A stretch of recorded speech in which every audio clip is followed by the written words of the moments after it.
पण यंदाचं वर्ष फक्त शेतकऱ्यांसाठी अडचणीचं नाही आहे, तर सर्वसामान्यांसाठी सुद्धा अडचणीचं आहे. पुढच्या काही दिवसात नव्या शॉकसाठी तयार राहा, असं आम्ही का म्हणतोय? तर पावसानं दडी मारली आहे. पाऊस वेळेवर आणि पुरेसा पडलेला नाही आहे. त्याचे चटके तुमच्या खिशाला बसणार आहेत. पावसाचा महागाईवर नेमका काय परिणाम होतो आणि त्यासाठी तुम्हाला काय करायला हवं, पाहूयात एक स्पेशल रिपोर्ट. 70% भागातून पाऊस गायब, भारतात धटी. संपूर्ण राज्यात पावसाची दडी.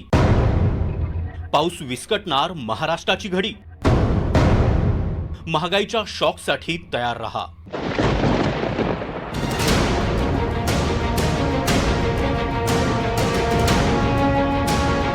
गेल्या आठवड्यात असा तुफान राडा घातल्यानंतर तो मी नव्हेच असं म्हणत पाऊस आता गायबच झालाय.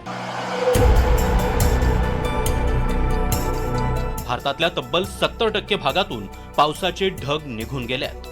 पाऊस अचानक गायब का झाला? तर अल्निनोचं संकट आहेच, पण पावसानं आता दडी मारण्याचं कारण दडलंय ते प्रशांत महासागरात. हिंदी महासागरातील आर्द्रतायुक्त वारे वाहत आहे. त्याचवेळी प्रशांत महासागरात कमी दाबाचा पट्टा तयार झालाय.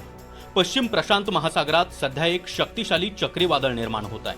प्रशांत महासागरातलं हे वादळ आणि हिंदी महासागरातल्या आर्द्रतेमुळे मान्सूनच्या वाऱ्याचा प्रवाह त्या दिशेनं खेचला जातोय आणि त्यामुळे भारतापासून मान्सूनचे वारे दूर जात आहेत. संपूर्ण जुलै महिन्यात सरासरीच्या 94% पाऊस होईल असा अंदाज हवामान विभागानं आधीच वर्तवलाय. सध्या तरी पावसानं टेन्शन वाढवलंय.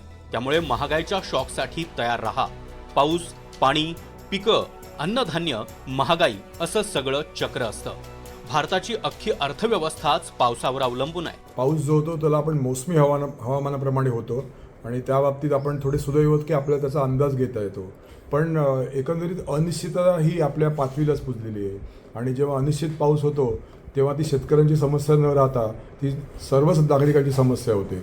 आणि ह्या गोष्टीचा जर विचार केला तर पिकाची जेव्हा पेरणी उशिरा होते किंवा कमी होते तेव्हा अर्थातच अन्नधान्यावरती परिणाम होतो आणि तो त्याचा पुढचा टोक म्हणजे महागाई होते, कारण पुरवठा कमी असतो. पाऊस वेळेवर आणि पुरेसा झाला नाही तर पिकांच्या उत्पादनात घट होते. कमी पावसामुळे खरीपाची पिकं अर्थात तूर, उडीद आणि कडधान्यांचं उत्पादन कमी होतं.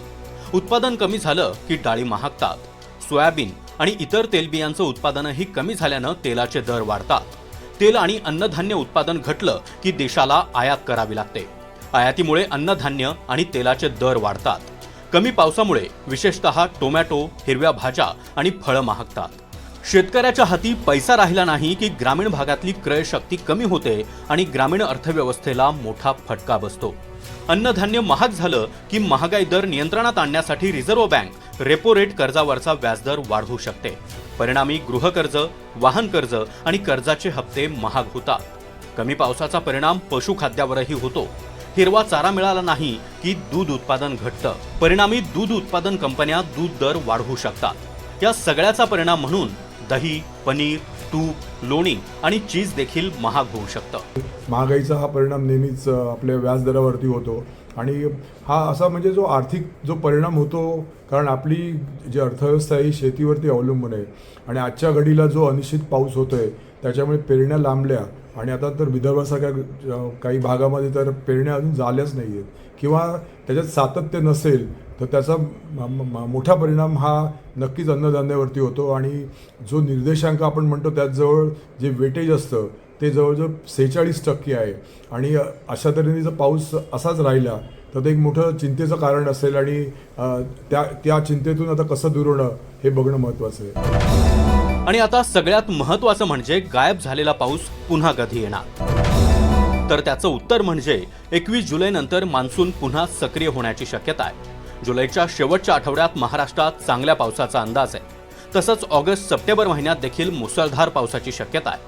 22 ते 31 जुलै या काळात चांगला पाऊस पडेल असं सांगण्यात येत आहे. जुलैसह पुढच्या 3 महिन्यांमध्ये कमी काळात जास्त पाऊस होईल असा अंदाज वर्तवण्यात आला आहे. आता येणाऱ्या 5 दिवसांचा जर आपण अंदाज बघितला तर त्यामध्ये कुठेही म्हणजे आपण जर बघितलं तर विदर्भातले काही 2-3 डिस्ट्रिक्ट्स 15 तारखेला, त्यानंतर 16 तारखेला अजून काही डिस्ट्रिक्ट्स आणि 17 तारखेला पूर्व किंवा विदर्भातील बऱ्याच ठिकाणी येलो अलर्ट आहे. परंतु तो मुसळधार पावसासाठी नाही आहे. तो जो अलर्ट आहे तो वादळी पावसासाठी आहे किंवा विजेच्या कडकडाटासह जो पाऊस पडतो त्यासाठी दिला गेलेला आहे. उर्वरित महाराष्ट्रामध्ये कोणताही प्रकारचा अलर्ट नाही आहे. याचाच अर्थ असा आहे की मान्सूनचे वारे कमकुवत झालेले आहेत आणि पावसाचं प्रमाणही येणारे 5 ते 6 दिवस कमीच असण्याची शक्यता आहे. पावसाबद्दलचे हे अंदाज योग्य ठरले आणि पाऊस चांगला झाला तर मोठं संकट टळेल.